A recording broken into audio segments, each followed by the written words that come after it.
Seja bem-vindo nesta segunda aula da série de vídeos relacionados à disciplina Educação Manual e Plástica da sexta classe, onde trazemos o resumo de conteúdos sugestivos que o professor pode usar na sala de aula.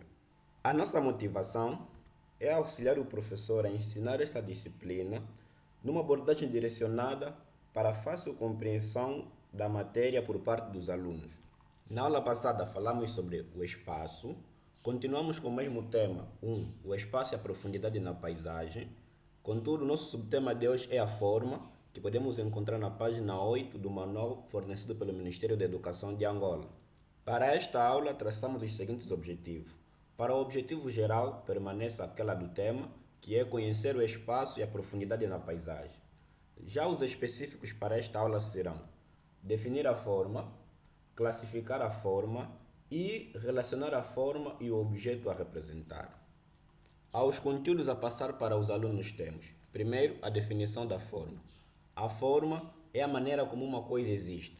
Essa é uma definição simples e trivial. Poderíamos usar uma outra complexa que seria: a forma é o conjunto dos limites exteriores de um objeto ou de um corpo que lhe conferem um feitio, uma configuração ou uma determinada aparência.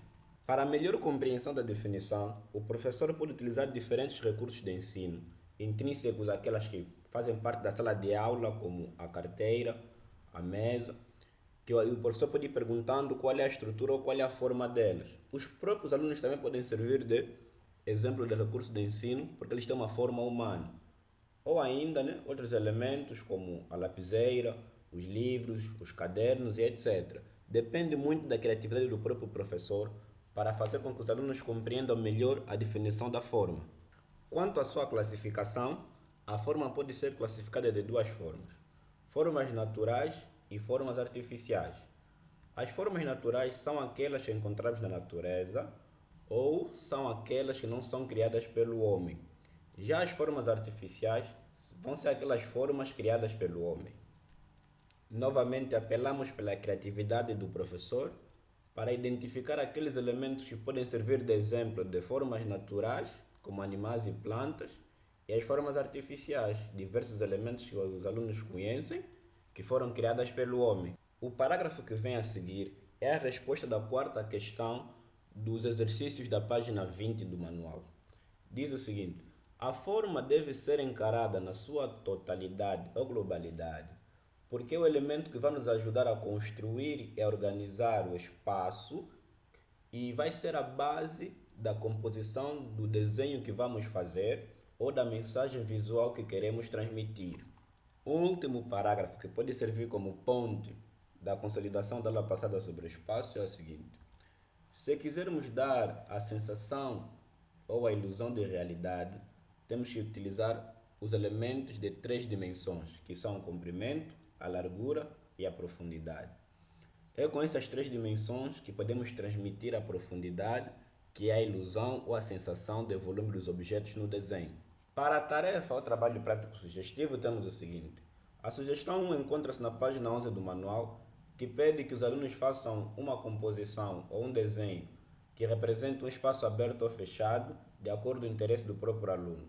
Se eles já vêm com uma noção de perspectiva e profundidade a partir da quinta, então o professor pode pedir que este desenho seja feito dando a sensação, a ilusão de perspectiva ou profundidade. A segunda sugestão, mais simples, é pedir que os alunos representem formas de figuras geométricas e sólidos geométricos. Ou ainda, já que todos os elementos do dia a dia em parte representam figuras geométricas e sólidos geométricos, eles podem fazer o desenho de uma figura geométrica, por exemplo, um quadrado, e ao lado dele representar algo real que se usa o quadrado, por exemplo, uma casa. Ou pode usar um círculo e desenhar ao seu lado o sol, fazendo uma relação entre a forma, o objeto e a figura geométrica ou sólido geométrico correspondente. Bom, outras questões do questionário dependem da perícia pedagógica do próprio professor, mas não esquecer que o manual nos oferece um questionário na página 20. Esse é o fim da nossa aula. Encontramos-nos no próximo dia. Tchau, tchau.